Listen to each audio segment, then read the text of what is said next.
Steve Van Samson, Curtis M. Lawson, Paul Christian Glenn, Joshua Rex, Raz, Rob Smale.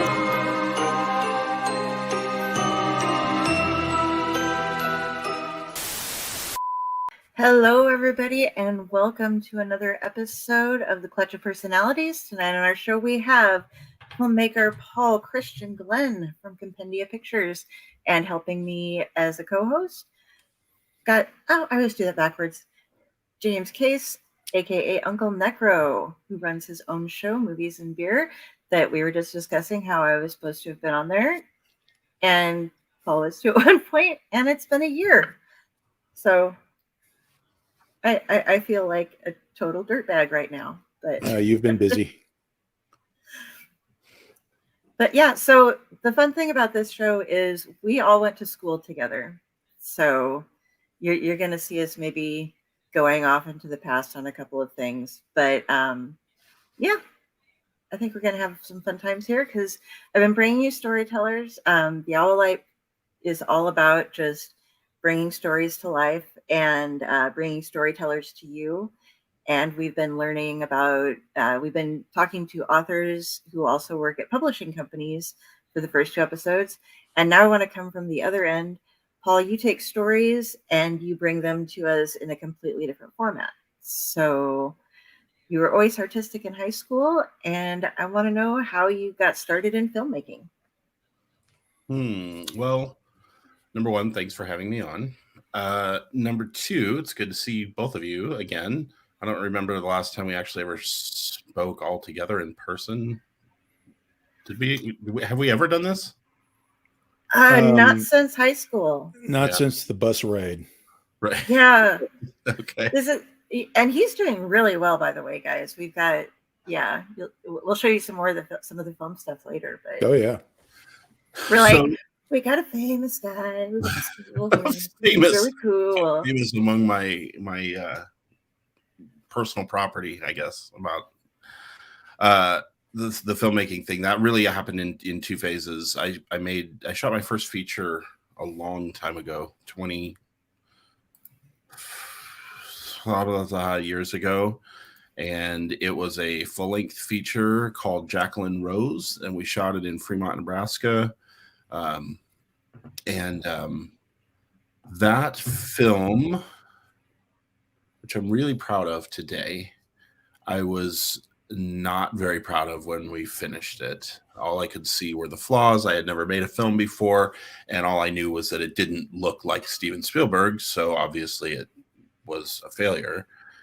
And it just kind of tucked away for 20 years on one of my hard drives. I never finished editing it. I didn't finish color correcting it, nothing. And my current partner, wife, producer, Patience, just wouldn't let it die. She just kept asking me about it. What's going on with this movie? You never finished it. What? You spent all this time, all this money. You never finished it. You have to finish it. And I made a bunch of excuses. I don't have the right equipment. I don't have all this, whatever. So she just went and bought it all. Mike. And I finished it. And it felt so good, but then I didn't really know what else to do. And so I didn't do anything for a few years. And then again, my wife, partner, producer, just said, hey, you've got all this filmmaking gear sitting around everywhere. And if you aren't going to use it, then you need to get rid of it. So she really encouraged me to start writing again and to start shooting again. And as just kind of a proof of concept to see if we could do it, we shot Ens Rashness, which was never really intended to be anything more than just an exercise, really, to get to know all of our gear. But, really?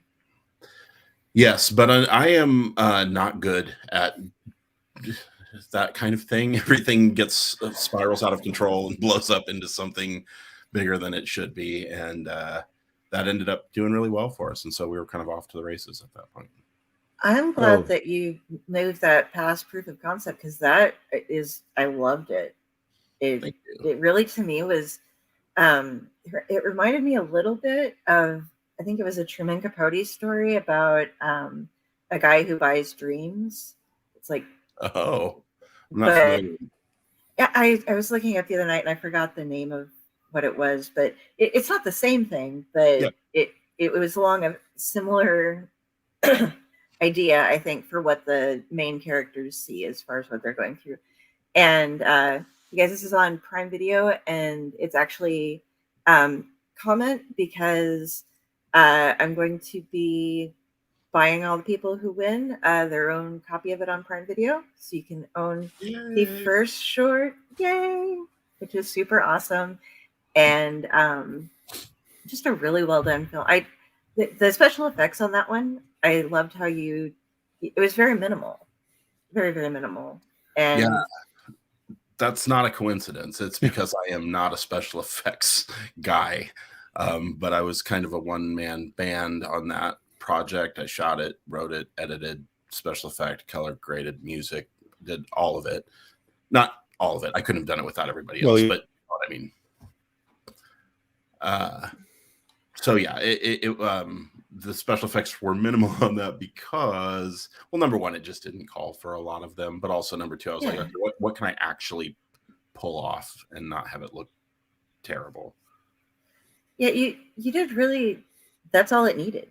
You know, it was the whole movie was, and the makeup on the gal at the hotel just that was enough. I demand a movie about her. Yeah, everybody remembers her. They all want to know what her story is. Oh yes, you did good, kid. I mean, I remember watching it, and I've shown it to several other friends of mine who happen to have the Amazon Prime as well. And each and every time, I'm like pointing at Chuck, going, "I know him." Actually, is it okay? We got a couple people watching right now. If I go ahead and just show the trailer for that, yeah, sure. Okay, so everybody, this is the trailer for what you might be getting your hands on tonight.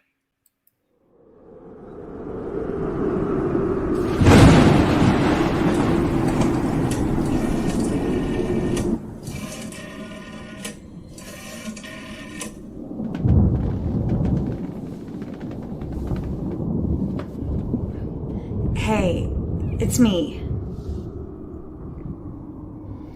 I wish I knew how to tell you this. I know it sounds crazy. I met someone. It seemed like chance, but somehow he knew everything.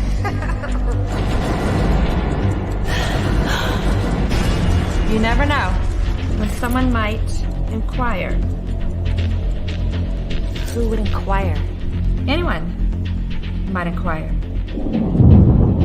I just don't know what happens next.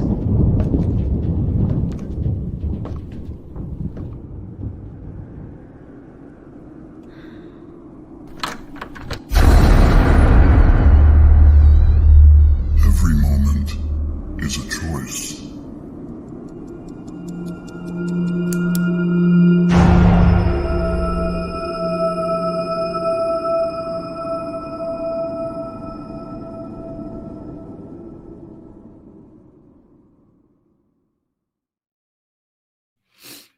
Yay. It's been a while since I've seen that one. I loved it, and I love even the way you set up the trailer with her at the end, and then boom. Yeah, she was someone we were not familiar with. We found her name was Lori Foreman, that actress. We found her through auditions, and she was something else. She also starred in The Walls Like in Matting, which was a follow-up, and she plays a completely different type of character. And I almost felt like I had to do that because she was so, I'm not using this word in its appropriate tense, but among people who have seen the film within that tiny, tiny niche of the world, she's a very iconic character. People always remember her within that story. They're always like, well, what was the deal with the lady at the thing?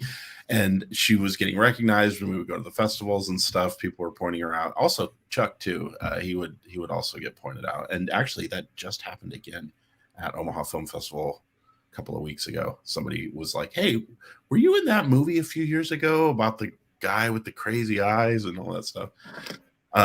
But anyway, so I wanted to write her a different kind of part so that people could see that that's not how she is, and she knocked it out of the park both times. Oh, she did. I didn't realize it was the same person. Mm-hmm. The makeup was very iconic in that as well. The way, she had that was a very distinct look at one point in time that many people wore. So yeah, she was a trooper too. That shooting location was nuts. We've got a few stories from over the years of shooting locations that were wild, and that was definitely one of them. We were shooting in this little tiny sort of no-tell motel off the side of a highway, and we had made an arrangement with the people who owned it. It was like a family who owned this hotel, and we had asked if we could shoot in their little receiving area, foyer or whatever it is, and it was perfect for the look that I wanted. This kind of small, sort of vaguely unsettling place, bright colors, but it was really tiny, and so they had arranged to let us shoot there. We got there, and they wanted not only more money than we had agreed on, but also they wanted like the whole cast and crew to rent hotel rooms for the night. And there were I'm pretty sure we didn't credit the hotel in the credits, so I don't mind saying there were like cockroaches and all kinds of wildlife. As we were like on the floor setting up lights and stuff, there would just be bugs crawling over your hands and whatever. And she was trapped behind that little counter for, I don't know, conservatively 4 hours, with the family members behind a curtain on the other side of the room, just like peeking out, like peering out as she was trying to perform. It was something else. Come here, son. We've been watching some filmmaking.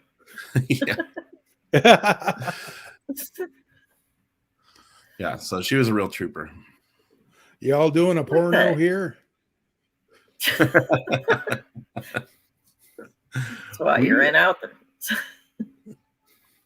We had the police called on us. Actually, that same film, we were at a different hotel, one that at least in Omaha is sort of famous for shady dealings, but we were able to get the room for not very much money. And there were people, there was all kinds of business going on in the rooms around us that we could hear. There were drug deals going on. The police came by to find out what we were shooting outside, and it was intense. Every time we make a movie, I always say the next one that we make is going to be like somewhere well lit and spacious and clean, like a giant hotel somewhere. I don't know. You just put it in the dome at Logan View. It's huge. Yeah. Echoey. You guys want to hear something funny that only you would appreciate? But I actually named the town in my latest horror screenplay is called Logan View. And I cherry picked quite a few locations from down around that area for shooting. I don't know that we'll actually end up getting to shoot there, but at least in terms of what I'm envisioning, it should be fun. I like doing little things like that, little throwbacks. Actually, and we won't say who it actually was, but one of my characters in a story that I wrote was a high school guidance counselor named Mr. Donahue. And he wore a lot of orange and brown and yellow. So did he make with the really bad jokes too? Yes, Okay. He did. No, you see, I have one of my stories that I've written was actually based on my experiences with the science fairs there. So, yeah, you write what you know. Yeah. We all have some throwback to LV going on now. I can post it under our names. I've been having fun, like Possessed by a Crow. You guys all have your stuff, but Mhm. when I do certain shows, I start just sneaking in if there's somebody else who's co-hosting with me, and I'll just start randomly changing people's names and see how long it takes for them to realize what I've done to them. Nice.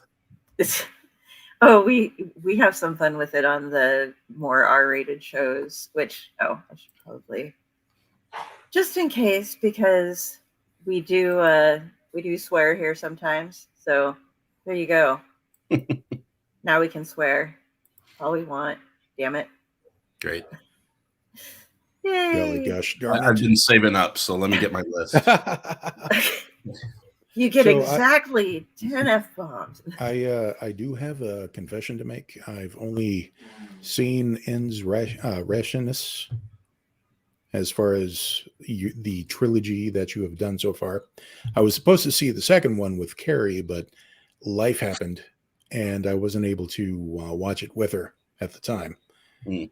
Is Life does is there a chance those two are going to show up on Amazon too? Or Well, James, I'm glad you asked. The Walls of Like and Manning is actually going to go up this week.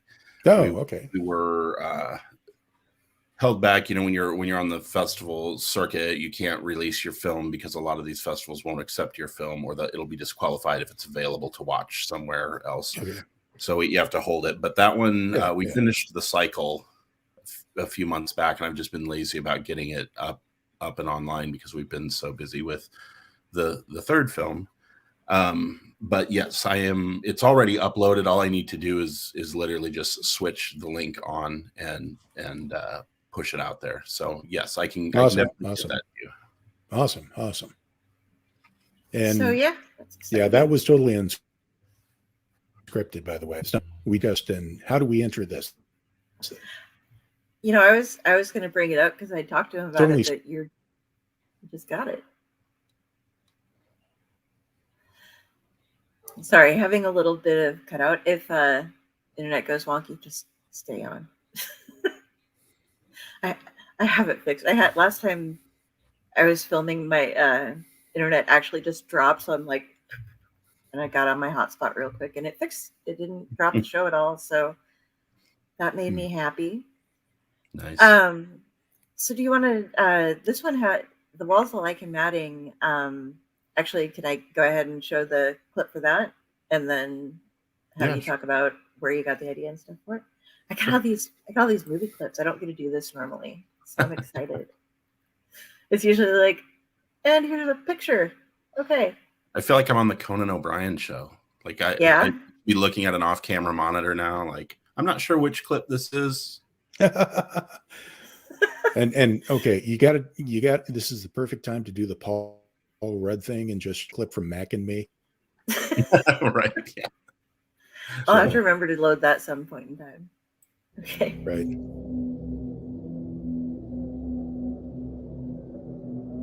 Yesterday, I heard your voice. Or I thought I did. It's been 2 years since you vanished. It's hard to stay focused. Those gales come down from the hills, and the windows rattle. Like they're just dying to let the night come in.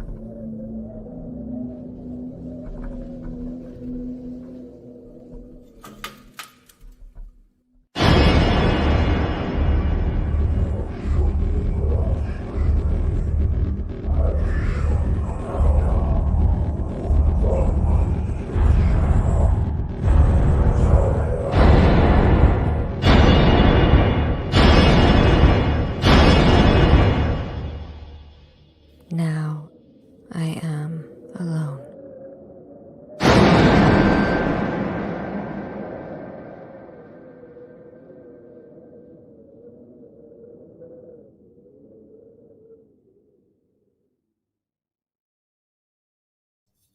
Okay, so that will be available on Amazon Prime Video next week. Yes. Probably not on Prime. I'll probably put it up on Vimeo. Okay. most likely. Okay.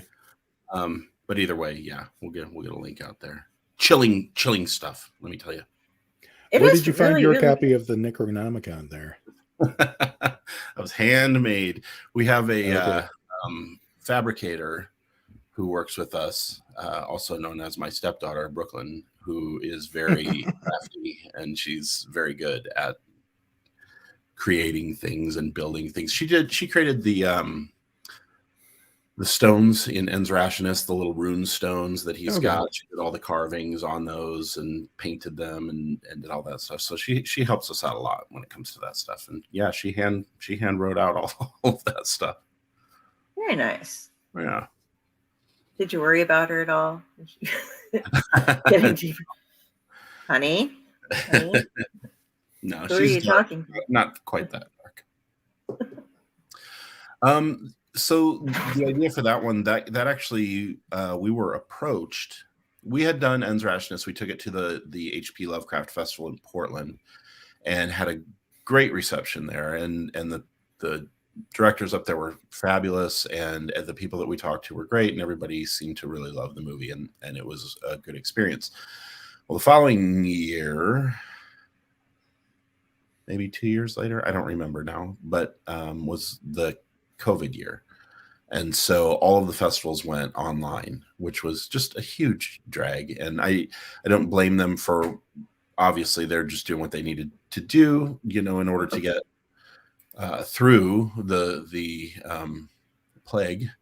But it kind of took the wind out of the sails for a lot of festivals, because as cool as it is to say, like, hey, we got into this festival, when it's not showing or screening somewhere, it just feels a little less real. I can put my own videos up on the internet and tell people to watch them. It's that community thing that's really fun.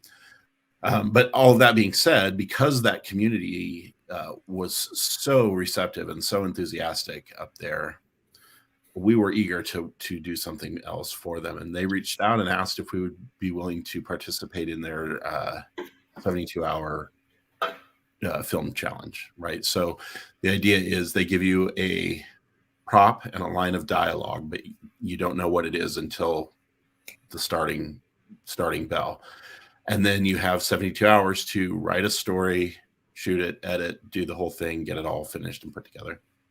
But because this is the HP Lovecraft Festival, it has to fit into the cosmic horror niche.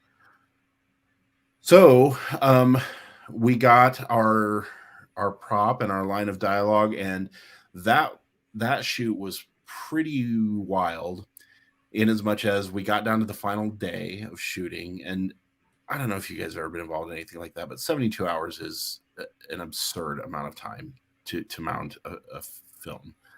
But we got right down to the wire and shot the climax. And I ran home to start editing, because you have to have it in by midnight. And the entire climax of the film I had shot with the little red viewfinder square was turned on so that it was like burned into the footage. Now, why anyone would ever design a camera capable of doing something like that, I can't tell you. And how do you turn it on? I also can't tell you that. But somehow I managed to turn it on, and we had no end, no climax for the movie. So I gave it an artistic ending where I just sort of cut it off at one point and then created a digital shadow of like a monster sort of coming along the wall, and then it ends. Not at all how it was supposed to finish, but we got it in under the wire, and it was fine, and everybody liked it, but we couldn't let it lie. So then we went back 2 weeks later and properly reshot the ending. So we didn't technically make that movie within 72 hours, but close enough, and I like to tell the story. So we ended up getting our ending that we wanted on there. And then that one also did really well for us on the festival circuit. So that was surprising and fun. That's amazing that you did all of that in 72 hours, because like James is saying, I did watch it and I was really impressed. I don't know if I've seen the actual ending though, because when I watched it, it was while you were doing festivals, and they were selling the digital. Oh, I yeah. think I've watched it since then, but I know I got a digital ticket for one of the festivals. Is the first time I watched it. If you saw it with the at one of the festivals, you probably didn't see the actual ending. Now, you may have watched it since then, but I've watched it at least once since then, but I'm not sure which. It might have been, I might have just been watching the same one that I paid for. If there was still, if the link to that one was still open. All you need to do is slap the words director's cut on there and charge more money. unrated, 90 more seconds of footage. Yeah, never before seen. Hey man, it works. Yeah. Have you seen like my my favorite movie, The Exorcist 3? God damn it, everything that movie has gone through. William Peter Blatty, the poor man. Oh my God. I don't know if you know the story behind that, but it was just terrible what they did to him. What was that the one that they completely reshot, or was that another one? One of the Exorcist movies was completely trashed and like reshot by another director. I think that was the prequel one. Oh, well, okay. We don't talk about two. Prequels. Two doesn't. Two doesn't exist. Two is awful. It was. Oh God, what's his? I keep forgetting his name because I hate him so much. Jason. Blumhouse. No. Oh. Because Blumhouse is doing their own version. Oh yeah, I heard about that. Jason Miller. No. Okay, no. Jason Miller played Father Damien Karras, and okay, and so the whole thing with Exorcist 3, I'm totally going off your movies now. I'm sorry, but they shot it with Brad Dourif as the Gemini killer, who's this mental patient in the hospital. It's based off of Legion, right here on my bookcase. Well, my book's stacked. My bookcase is over there. And when they got done filming it, they were like, well, we're trying to make a franchise here, so let's throw in an exorcism. And then let's bring in Jason Miller, who is drunk through the entire shoot. That does explain a lot. And take away like half of Brad's stuff. We'll just refilm all. Yeah, it was just a dumpster fire. And it still turned out to be like, it is one of my favorite movies, if not my favorite movie ever, even though they did all that. But I cannot stand, I'm always like, boo, Jason Miller, boo. And I mean, I guess it's not really his fault, that they made him do it. But yeah, that's when it has like pre-Duck in the Face. What the sexy book cover guy was in it. What? Come on. James, you know who I'm talking about. The guy who Fabio. Yeah, Fabio. That's Fabio. Yes. It has Samuel L. Jackson in it, and they actually had somebody voice over his only line in the film. Couple of things. But did it have the word motherfucker in there? No, it did not. Ellen, what do y'all think of the new movie coming out called Renfield? That is a Nicolas Cage movie, Carrie. I'm sorry, but that's going to be like, I'm going to be there opening night. But on the Movies and Beer Pub, we do a thing called Uncaged, which we're going through all of Nicolas Cage's movies, and I'm so sorry. This is watch any of them. He has kind of an unlimited. Please come on, more for me, I guess. But this looks freaking awesome because he's just going to Cage, like full on Cage, as Dracula. So sorry, that was a bunny trail. Yes, it's okay. You're with the Psycho Bunnies. I have to know how much screen time Cage actually has, because I do like Nicholas Hoult and I like what I've seen from him, but I mean, like, I didn't watch Ghost Rider because of Nicolas Cage. My favorite things from childhood sometimes I have not watched because Nicolas Cage. And I had a moratorium on Nicolas Cage movies for the better part of 2 decades. But he has made a couple of movies that are just sort of undeniable. By and large, I don't like him. I don't think he's a good actor, but he's really good at being Nicolas Cage. So I never said he was a good actor. I'm just saying.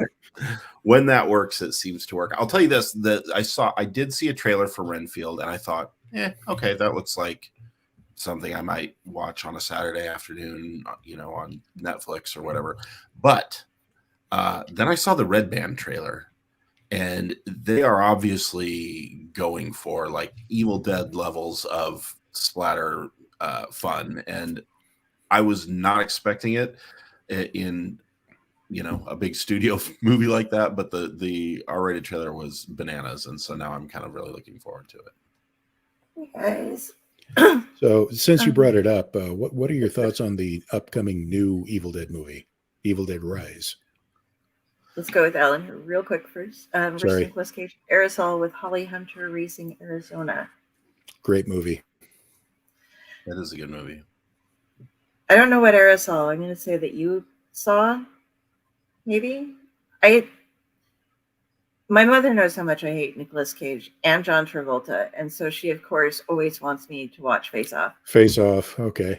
Are you me? I don't. The Nicolas Cage and John Travolta are the two actors for like literally 2 decades. I was like, I don't care what they're in, I'm not watching it.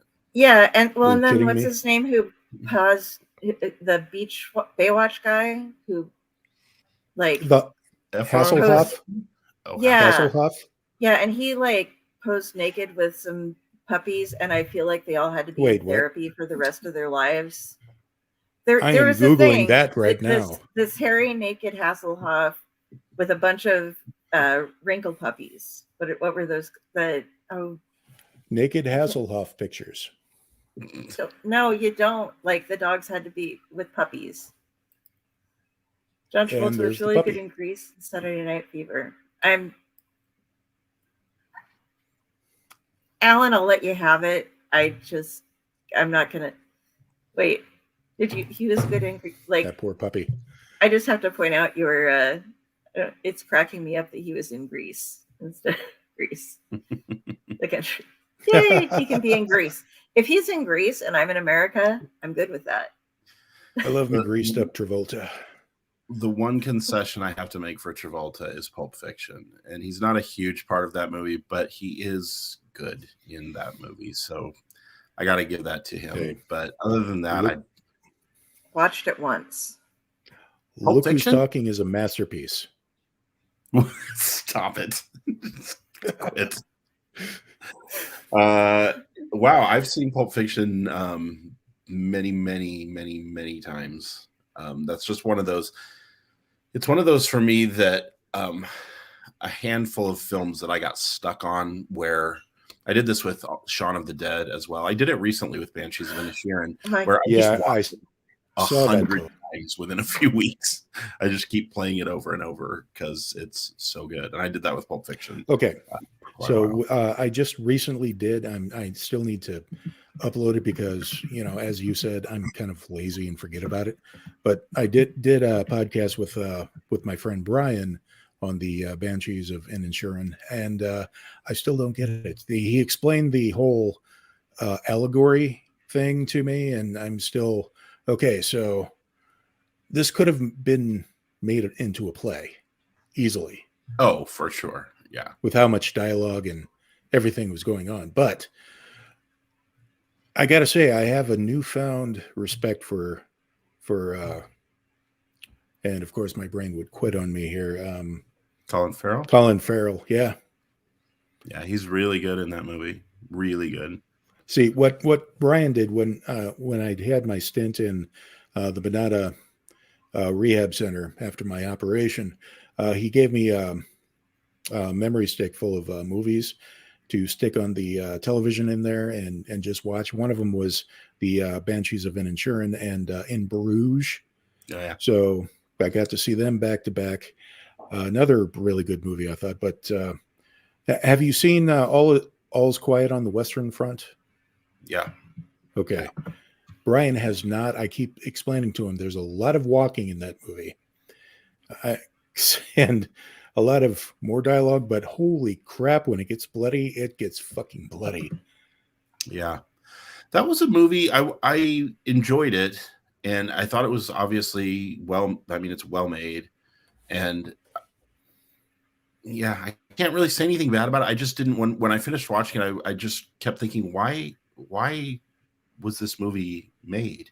I mean, we already have this movie, and it's not really giving us a different take on it or whatever. It's just kind of like, hey, look, here's this movie again. So I don't understand necessarily why they made it, but I enjoyed it. I mean, I think it's a nice looking movie. I'm glad it didn't win Best Picture, because there was a minute there where it looked like it might, and I was just like, you couldn't gripe because there's nothing wrong with it, but come on, you can do better. There was a discussion on another podcast that I watch, and it was about, well, I won't get into, but one of the Disney movies that came out, and they were like, "Oh, come on, it wasn't that bad."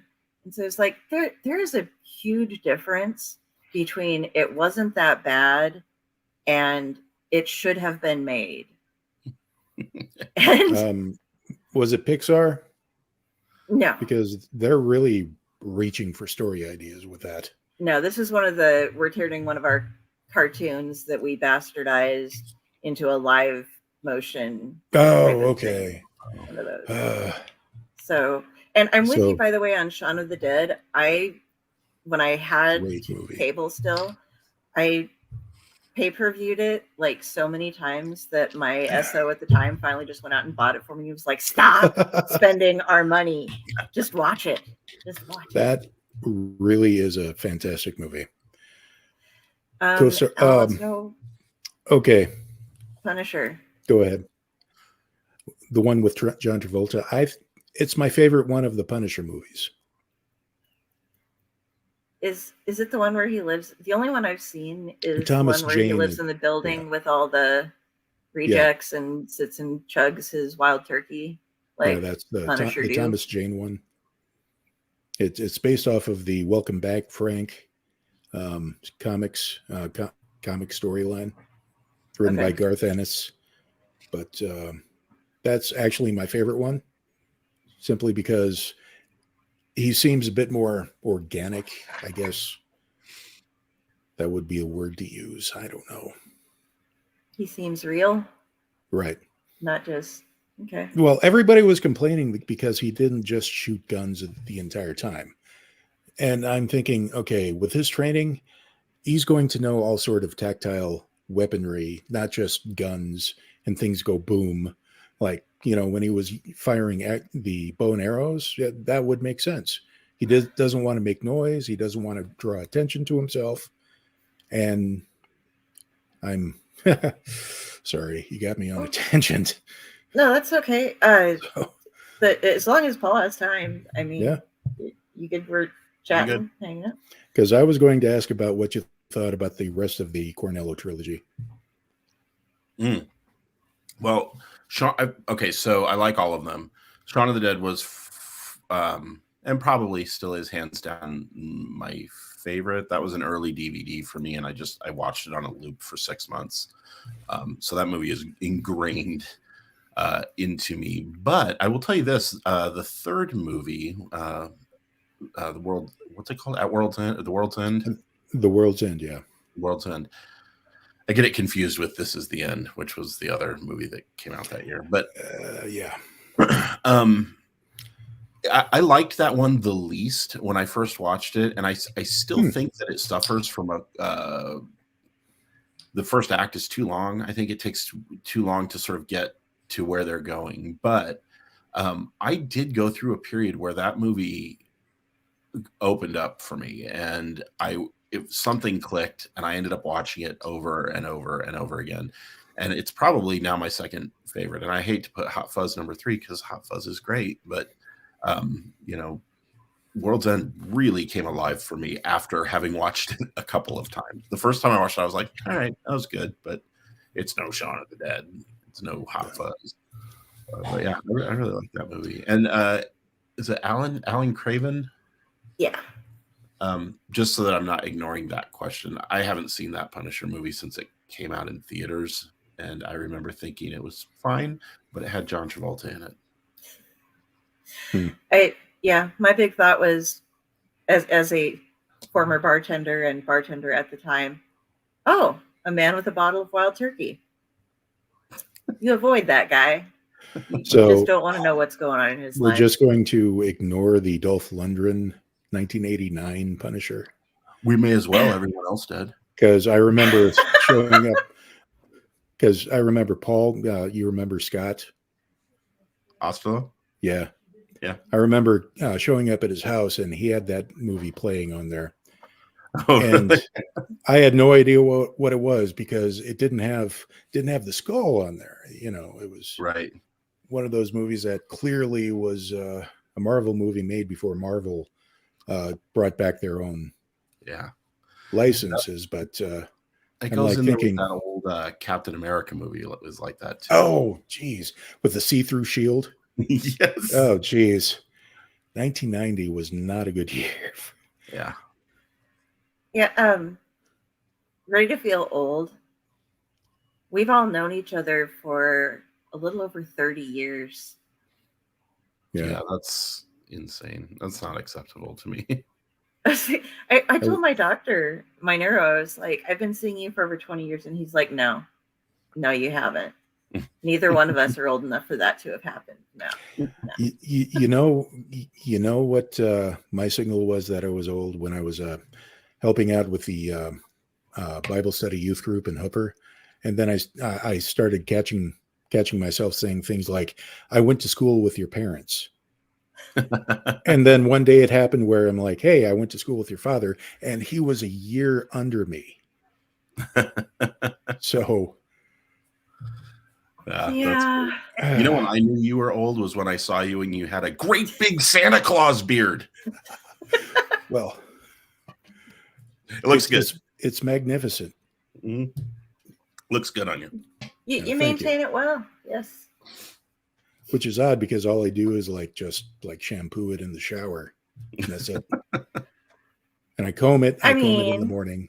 We were talking the other day about the guy who runs a brewery, and he harvested yeast from his beard because there was a new colony growing based upon the yeasts. And I'm like, that is a health violation like mad, that you are not covering your beard and you are not cleaning it so frequently that it has its own ecology going on. And B, you're harvesting your beard to make beer that other people drink. Wasn't that the story behind The Last of Us, though? I don't know. I didn't watch it. Everybody's been going crazy about that and Mandalorian. There's a good reason. And all of these shows that I have not seen because I sleep 12 hours a day and I've only got so much time left over.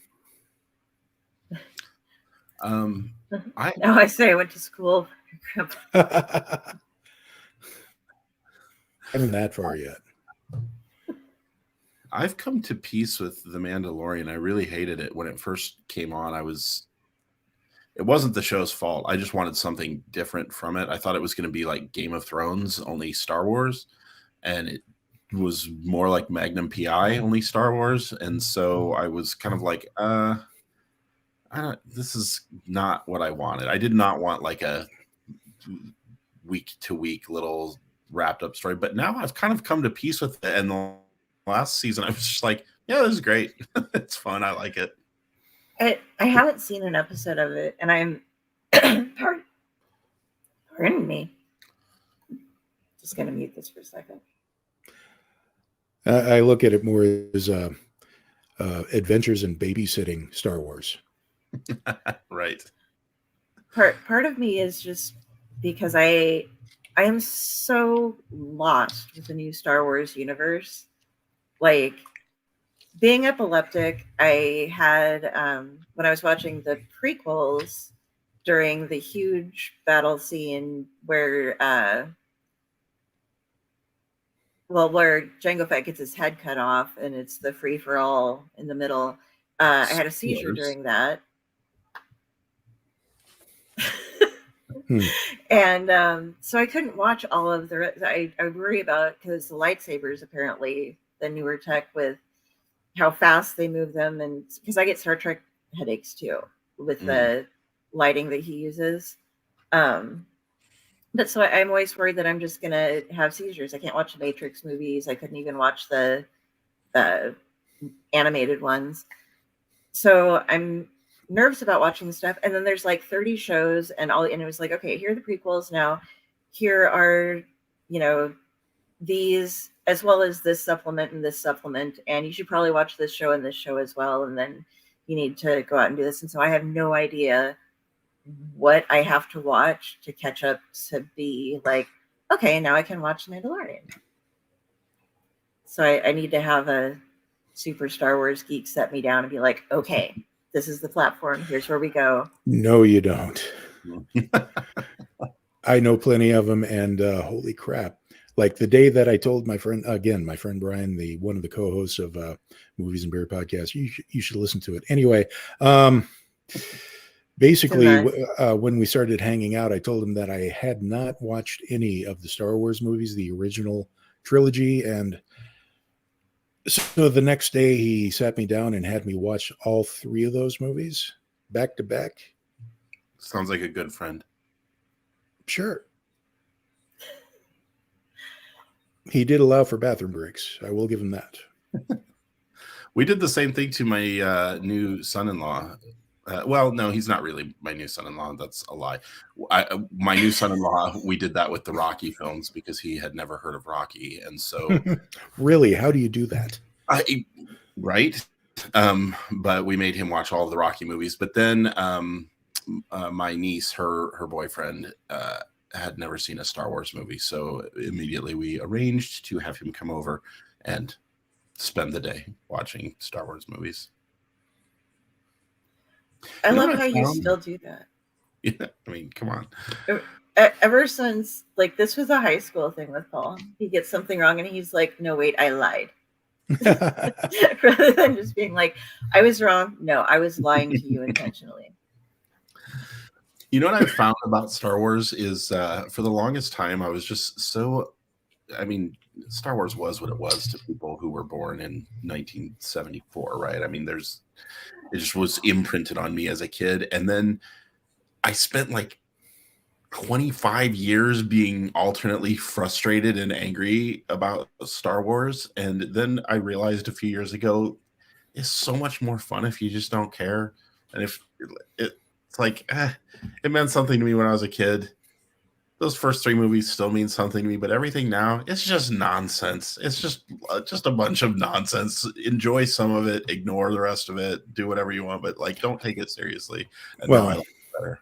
When Brian was younger, of course, he's older and much more mature now, but he would go on and on and on explaining that not only the movies, were planned out long before that, but also the books and the extended universes have to go through Lucasfilm to make sure it's all correct and everything. So that's all canon, and all the comics and every yada, yada, yada, and then bottom.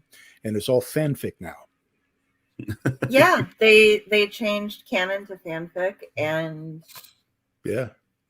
So I don't know all about that, but I did know, those people want. I kind of here's Carrie's trick. She goes to show her tattoo, and I got it right this time. But usually I go, "Hey, check out my tattoo!" Oh shit! I'm so backwards with the camera. I was going. Sorry. Yeah. I was going to say, though, that my childhood was kind of the opposite.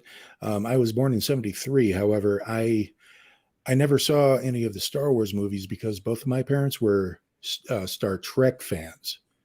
So I kind of grew up in a moderately Trekker household. Mm-hmm. If you want to say, I grew up mostly the movies, but also there were the reruns of the original series and everything. I didn't really... I knew about Star Wars. I had a couple of the toys, but I hadn't really understood the toys within the context of the movie. I just thought Yoda looked really, really cool, so I bought him. Well, I had my grandmother buy him for me. So, yeah. But it's a nice balance. When I was a little kid, one of my neighbors who was a year below us in high school and was a football player and a wrestler, and his father happened to be the football coach. If you haven't figured out what I'm talking about yet, he, he was my neighbor, and he had all of the Star Wars toys, like all the little troopers and the ships and everything.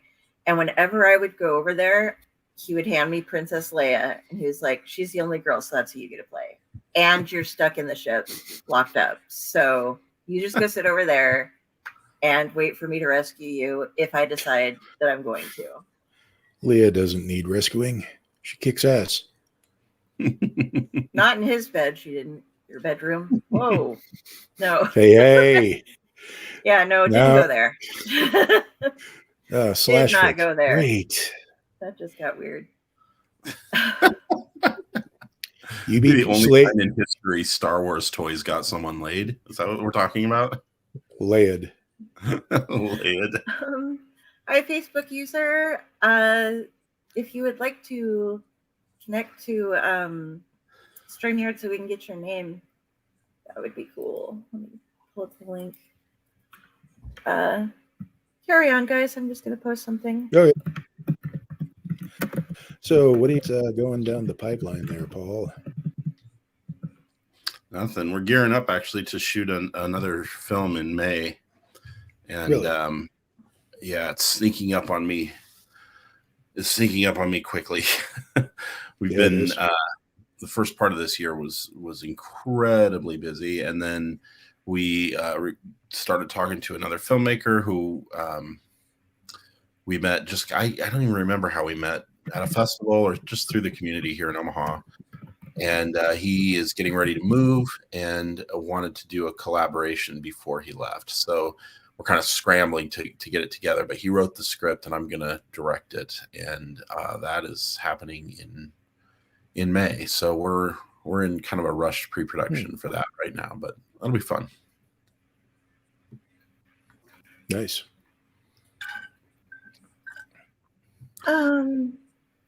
I can't find it. Dang it.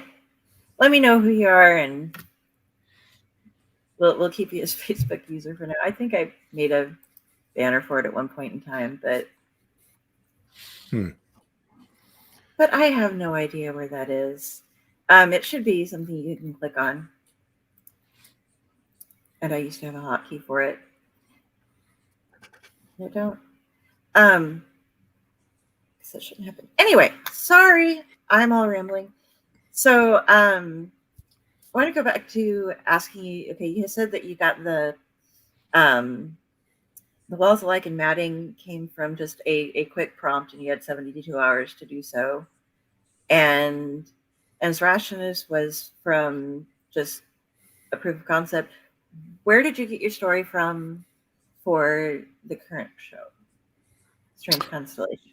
For Strange Constellation. So this isn't the most inspiring story in the world, but I keep a notepad of just sort of 1 to 2 sentence ideas that pop into my head, and I will jot them down, and I kind of use that as an inspiration pad when I'm looking to write something. And I had written down kind of just the basic concept, which was, there's a person alone in the country. I got the idea. Okay, rewind. I got the idea because I was doing I was interested in doing some night sky photography, and I didn't know much about that. So then I started learning about how people take those photos and whatever, and that you have to be far away from a city. You can't just point your camera at the sky. You'll know, there's too much light pollution. You have to go somewhere really isolated and remote. And it turns out going to really isolated and remote places that you're unfamiliar with in the middle of the night can be scary. So I had just sort of this idea, what if somebody was out there doing something like that and found themselves in a situation with someone who may or may not mean them harm. And from there, that idea, the whole springboard for that story was, are you guys familiar with the film Inglourious Bastards? Quentin Tarantino? Yep.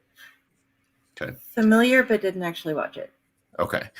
Well, then, James, you will, I'm sure, know what I'm talking about. But Carrie, this is not a spoiler. It's the opening scene of the film. But in the opening scene of the film, this Nazi quote unquote Jew hunter comes to a farm that is harboring some Jewish refugees beneath the floorboards, and the entire conversation is very polite and very super like just so tense, because the Jewish people are hiding beneath the floorboard. He's right above. He knows that they're down there, and the person that he's talking to thinks that he probably knows that they're down there, but nobody's saying it out loud. And the whole conversation is just really, really intense. And I remembered that. And then there is a similar situation in a movie called No Country for Old Men, which is a Coen Brothers film. And there's a scene where a serial killer walks into a gas station and has a conversation with the gas station owner. And again, it's a conversation that becomes very intense. And both parties know on some level that they're discussing whether or not he's going to murder this guy, but nobody says it out loud. And the whole conversation is just incredibly intense and puts you on the edge of your seat. So the challenge for Strange Constellation was, I wonder if I could write something like that. And, obviously not on that level, but I wanted to do, see what I could do with a conversation between two people that is awkward and tense without anyone ever actually sort of blowing up or exploding or whatever. And so that was the challenge. And I just melded that with the little bit I had in my notepad about night sky photography and kind of put it all together from there. Yes, I'm excited to see it. Thanks. Oh, have you not? No, I've seen the I should the send a link trailer. to you guys. I should have sent one. I should have sent you a link before the show so you could have seen it. I wasn't sure if it was something that because of the festival you couldn't do or not, so I wasn't gonna. Yeah, I mean, I can't put it out there publicly, but for situations like this, screeners for journalists or whatever podcast hosts, I can provide screeners for you.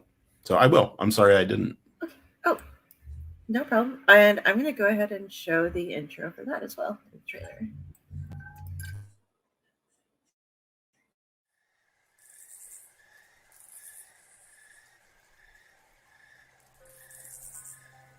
Welcome back to Stargazer's Almanac, your guide to the night skies. I'm Tammy Nichols. In the second half of tonight's program, we continue our discussion with Dr. Richard Aguilar, Assistant Director at the McDonald Observatory and Resident Professor of Astronomy at the Texas A&M National Science. He's also a good friend.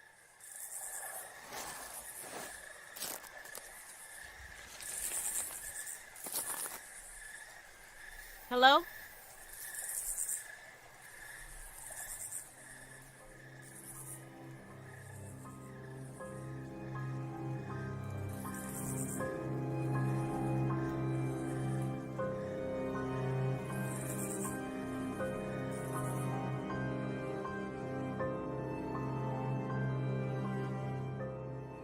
Just got a chance to see the intro there to Strange Constellation. And Wherever did you find corn in Nebraska? It took a long time, let me tell you. Especially children of the corn just wouldn't go away. shoo, Outlander. But no, I'm interested. Your actress, who is that? She's been nominated for some awards, correct? Yeah, she's incredibly talented. Maisha Essex is her name, and she's out of Lincoln. And we just found her through auditions, but she was an absolute delight to work with, and we were super excited that she was nominated for Best Actress at the First City Film Festival. Awesome.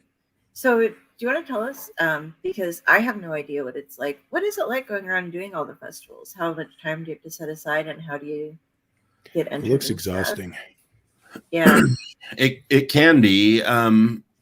You know, when we first started going, I had never been to a film festival in my life, really, until Ends Rashness, and that one got accepted to a whole bunch of festivals, which apparently is, you know, unusual. And so we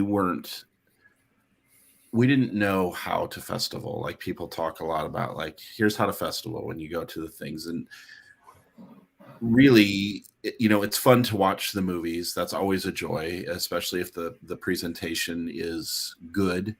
And you know, your best festivals are showing, you know, in a theater with a full digital cinema package, so that the movies look beautiful and they sound amazing, and it's great. But really, the value of going to a festival is the networking, because you meet so many talented people. And you know, James, you mentioned it looks exhausting.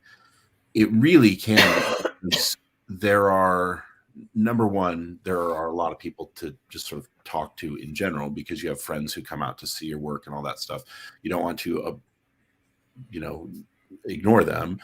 But then you also have people from the festival who are talking to you, and you also have other directors and producers that you want to chat with because you've seen their film and it was impressive or whatever. And then there's always sort of a line of people that want to talk to you about your film.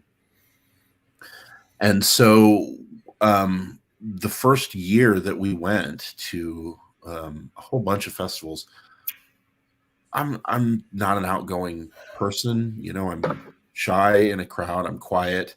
And that's a waste of a lot of money at a festival, to go sit in the director's lounge and not talk to anyone, you know, for however long. So we had a blast, but also didn't really know what we were doing. And then the second film, we thought, well, if we're going to do this, because it's not cheap, you know, to travel all over the place and go see, you know, there are some festivals that will help you out a little bit, but most of them don't have money to pay for accommodations or travel or anything like that. So it's kind of all on your dime. And so we decided with the second one, we needed a more focused strategy on what are we going to do when we get to the festival. And then that was also illuminating. I got very brave about walking up to strangers and saying, hey, I really enjoyed your film. And lucky for me, turns out if you compliment people's work, they will talk to you, and you don't have to carry the conversation, because they'll talk about it all day long. So I feel like this year with Strange Constellation, we just kind of kicked off festival season with it, even though it was shot over a year ago. Is the first time I really feel comfortable. You know, the night of the showing is always hectic because there's a million people to talk to and all that stuff. But the rest of the time, you know, we just came from doing 3 festivals in 2 weekends, and it was, or 3 festivals in 3 weekends, I think. And it was crazy. I mean, it's crazy exhausting to just be continually meeting people, exchanging cards, talking to someone. You have an awesome conversation for like 45 minutes while you're waiting for a movie to start, and then you don't see them again, you know, for the rest of the time. So it gets a little crazy. But this is the first year I feel like I finally have sort of gotten into a rhythm with it. I feel comfortable talking to people and understanding that, like, hey, some of these relationships are going to spark something that lasts. And, you know, we've had some creative collaborations now at this point. We've met some incredibly talented people and talked to some incredibly talented artists. And some of them you sort of maintain relationships with, and others it's like, you know, camp buddies, or you know, you become friends for a week and then you go your separate ways or whatever. But it's fun. You just gotta be prepared to either miss a lot of stuff or be really tired, which is just what we do, because I go usually all day every day because I want to see as much as I can. Okay. And these folks obviously out on the East Coast. Where can you go to watch it, or when will it be released? So the very soonest that we can make it available to watch will be the end of September. That is when the last of our festivals will notify us whether or not we've been accepted. So then at that point, we can't we can't put it out there for people to see until every festival that has accepted it has screened it, and we won't know that until the end of September. So the very soonest, if we don't go to any further festivals than the ones we've already been to, I would look for it at the beginning of September. And you can follow us on our Compendia Picks page at Facebook, or we don't really Twitter that much, but Instagram as well. And we'll keep everybody updated when you can see it. And there should be some links down below for that. Are there any festivals that you can just buy a ticket and virtually watch it if we want to watch it? There are a number. All the ones that we've been in thus far this year are closed, so that's not available. But a lot of festivals since COVID, a lot of them are doing hybrid versions where you can either go see it in person or you can watch it online. I don't have any currently that I can point you at to say, here, go look at this one. But again, if and when those come up over the next few months, we will obviously put links up on our pages and all of our social medias so that people can get a chance to see it. Okay. Awesome. And you said you're working on features right now. How's the change on that? It's a lot. It's really a lot. So, I mean, putting a short film together is difficult enough. If you're spending 3 weekends trying to get 15 people's schedules to coordinate, and often there's not a lot of money in this, so you can't be like, hey, we're paying you this much to do this thing or whatever. You're just kind of relying on people's good graces. And fortunately, we have picked up a pretty amazing group of people who just sort of are there for us whenever we want to make a new movie. We've got this little cadre of people around us who know what they're doing at this point, and jump in to help. So that's always amazing. But when you're talking about a feature, that's a much, much bigger commitment. And also there's a lot more money on the line. So things have to kind of have an order to them that we don't necessarily have to have when we're making our short films, right? So we want the feature film. We're looking to shoot it as a SAG production, which means union actors, and that brings a whole slew of additional rules that you have to abide by in terms of how pay works and accommodations and catering and all of that stuff.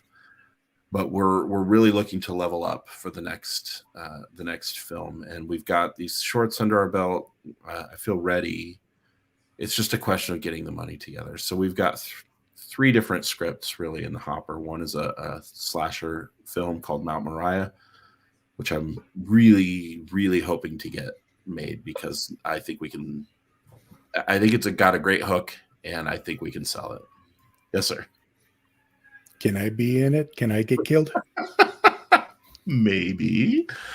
Do you act? Oh, Carrie and I were in plays before in high school. That's acting, from what I understand. So we should come out for auditions when we shoot it. We're looking for people our age. Well, the whole idea with this film is it's going to be a slasher movie, but our generation created the slasher movie. So we thought it'd be funny to make a slasher movie with a bunch of 45-year-olds and 50-year-olds running around like teenagers getting killed by someone.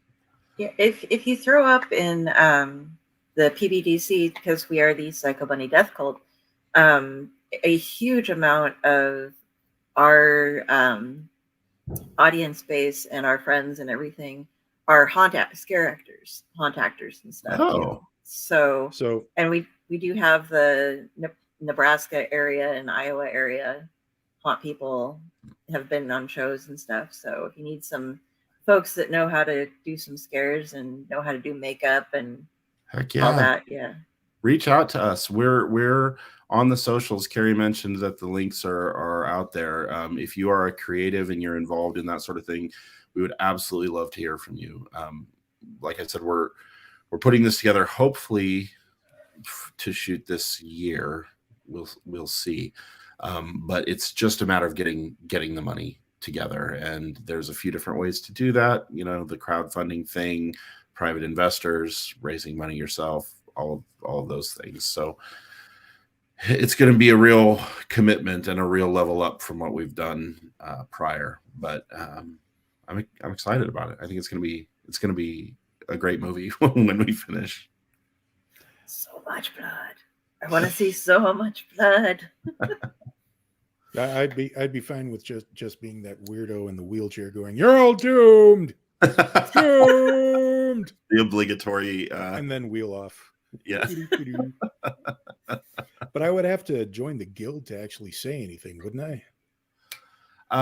No, you don't have to join the guild in order to say anything, but saying something in a union movie is a good way to get your card. So Yeah.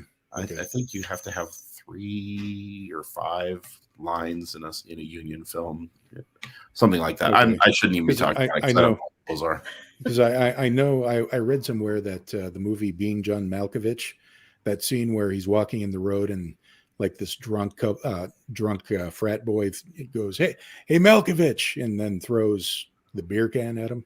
I don't know if you've seen that movie. Yeah, I have. It's been a while, yeah. But it was said that they were just townies, and then because he did that, they kept making take after take, and they were drinking real beer. So he kind of ad-libbed that part, but he had to actually get a SAG card because of that to be in the movie. That's funny.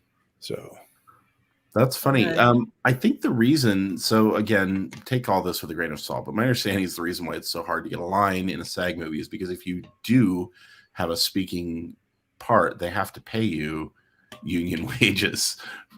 So I think the whole point is like, keep your mouth shut, don't say anything, because we don't want to have to pay you. Would you find with a craft table? Yeah. No ad-libbing. You aren't the star. Mm-hmm. Don't try to be our DJ. You just can't. Yeah. But that one will be a lot of fun. And then I also have a script for a drama that's very much more subdued. It's kind of a serious adult character study that I think we could shoot probably for a lot cheaper than the horror film. But I also think our chances of selling it are not nearly as good, because it's always easier to sell a horror story than it is to sell an adult drama, because horror fans will watch everything. That's what makes them great. The horror community is outstanding. We were discussing this before too. Like I have a bunch of friends that are into comic book stuff, and I've been getting my geek back on hardcore the past couple of years. And you can go to all these different comic cons, and there's like over in the corner the little horror guy or a couple of horror people doing their thing. Mm-hmm.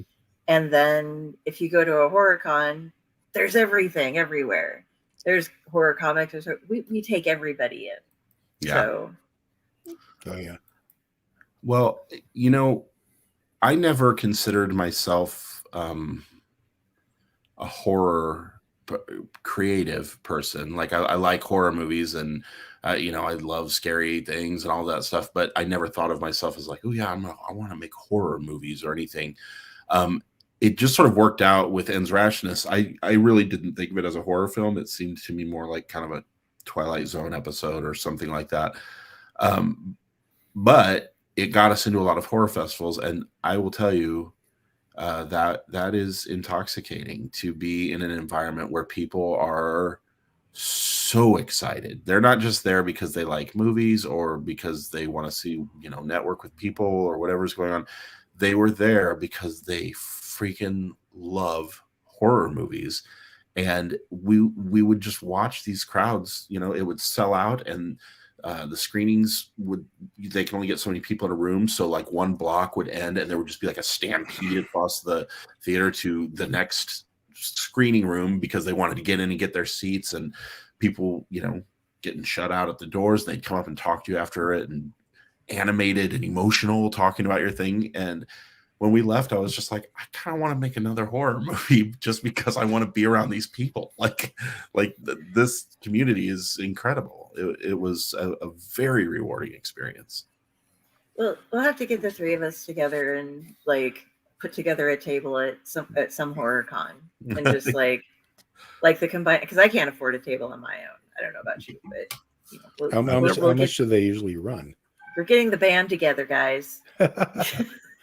Yeah, but horror people and metalheads, they're my people. Yep.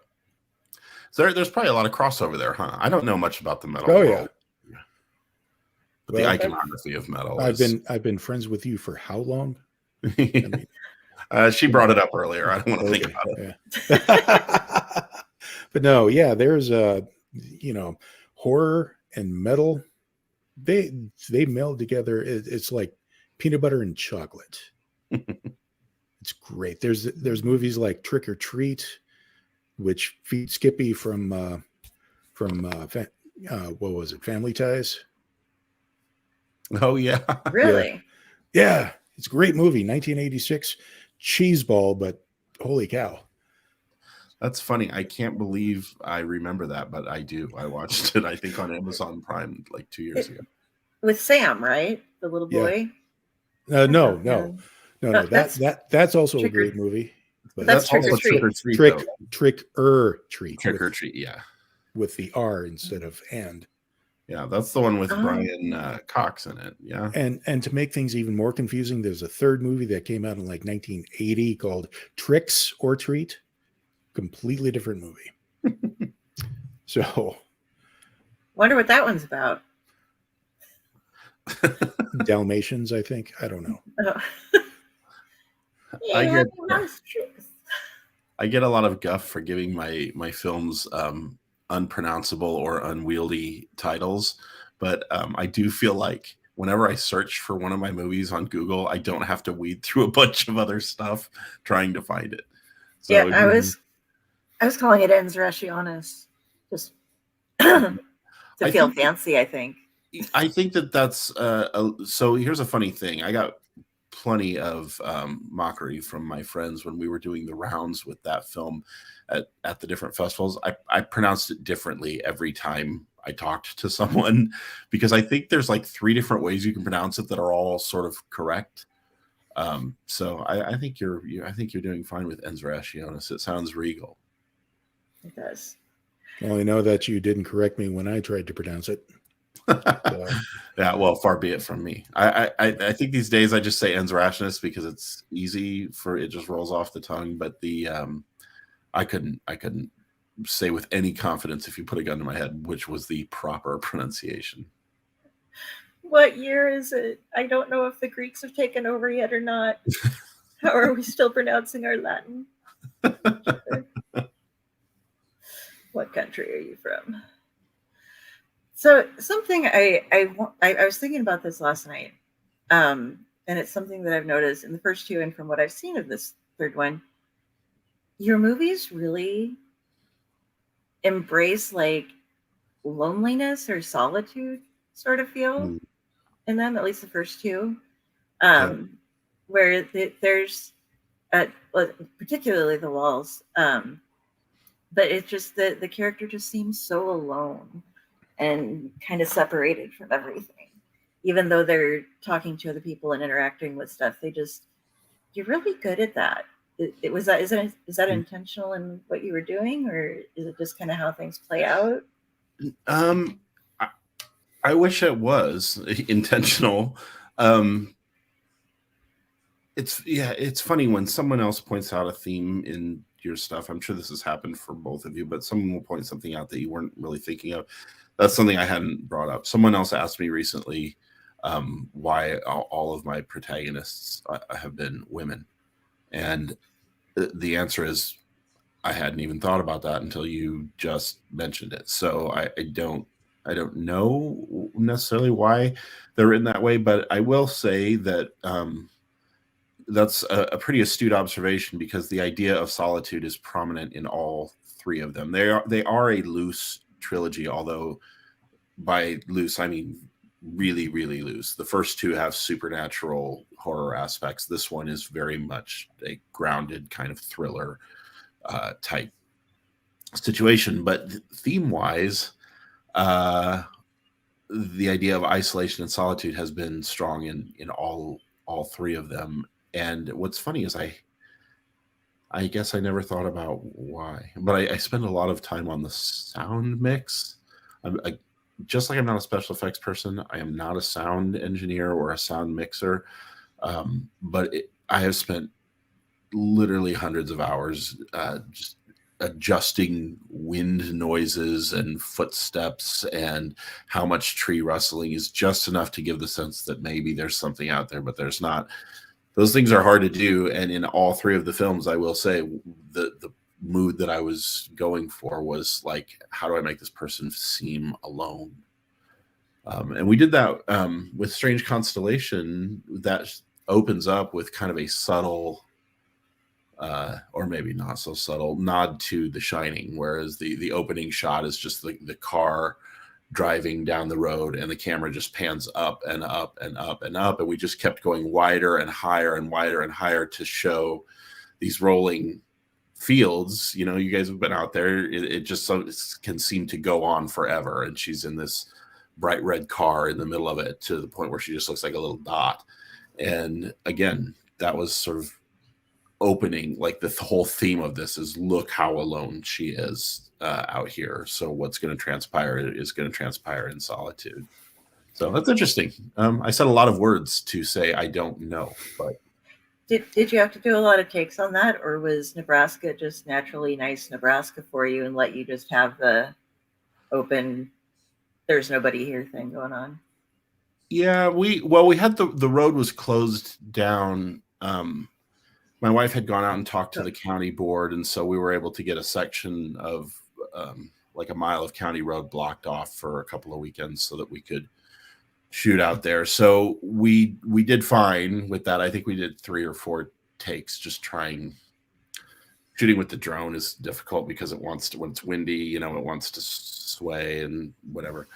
But I will say, if you think that blocking off a country road with big roadblocks that say road closed would stop farmers from driving down that road, you would be wrong. No.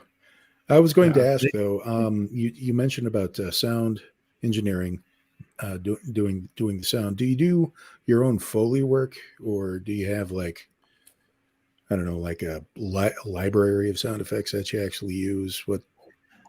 Yeah, it's a blend. So we have subscriptions to like I think 3 different library services that have a pretty good variety of stuff.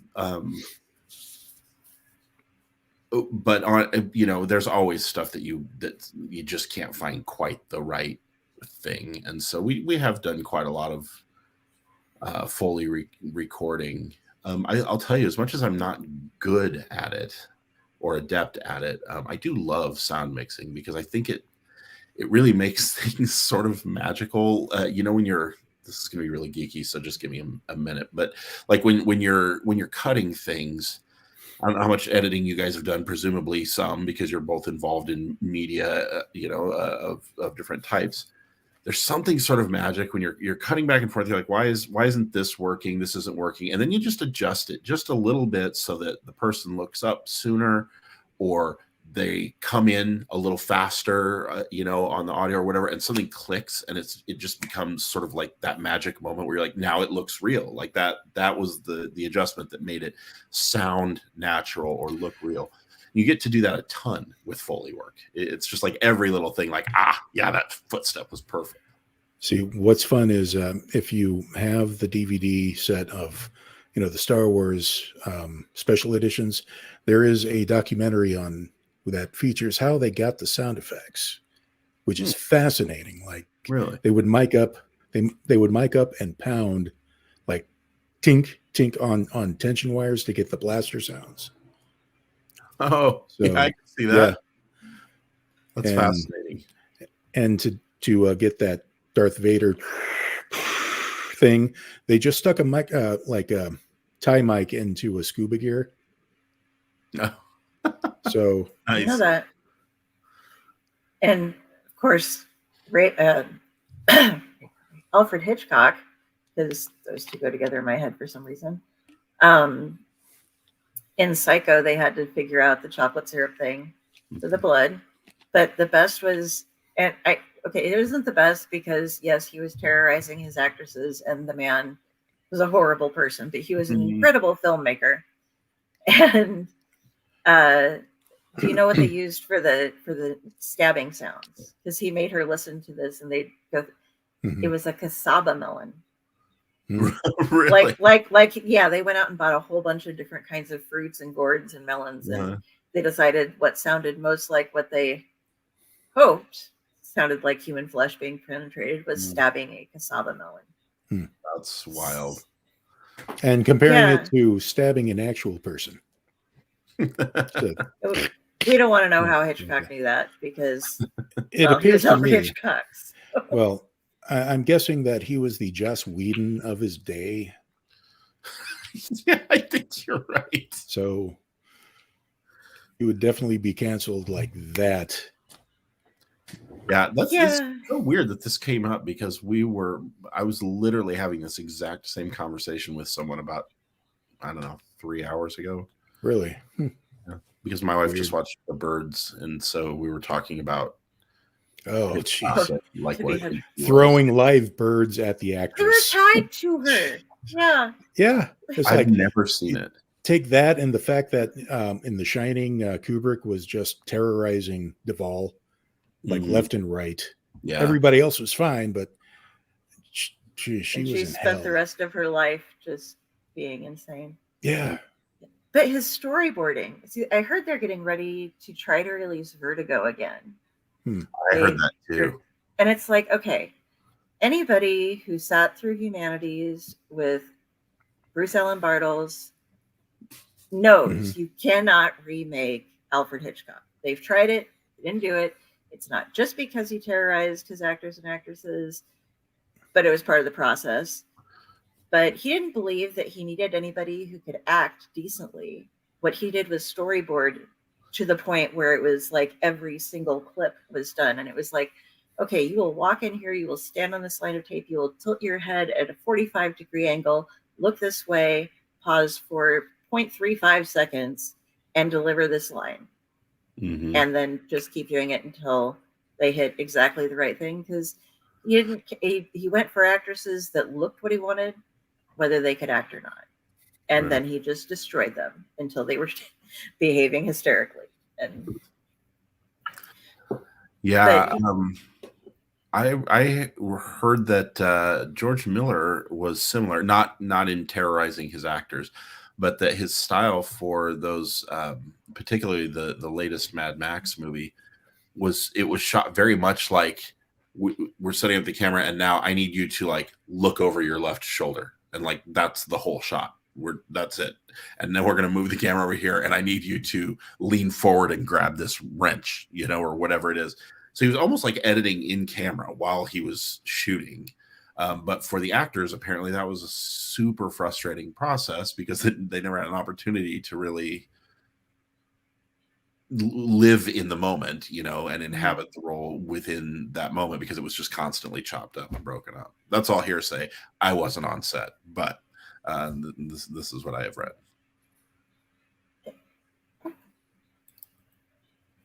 And Ethan Connor says, that's what we do in our haunts, props to bring them to life. Heroism? Throw life. Well, I don't think these guys go that far. There are some that cross the lines, but these are some of the good guys. What? I can't point over there. You guys can't see what I'm looking at. So. Well, I have participated in some haunts during Halloween. The Fontenelle Corn Maze.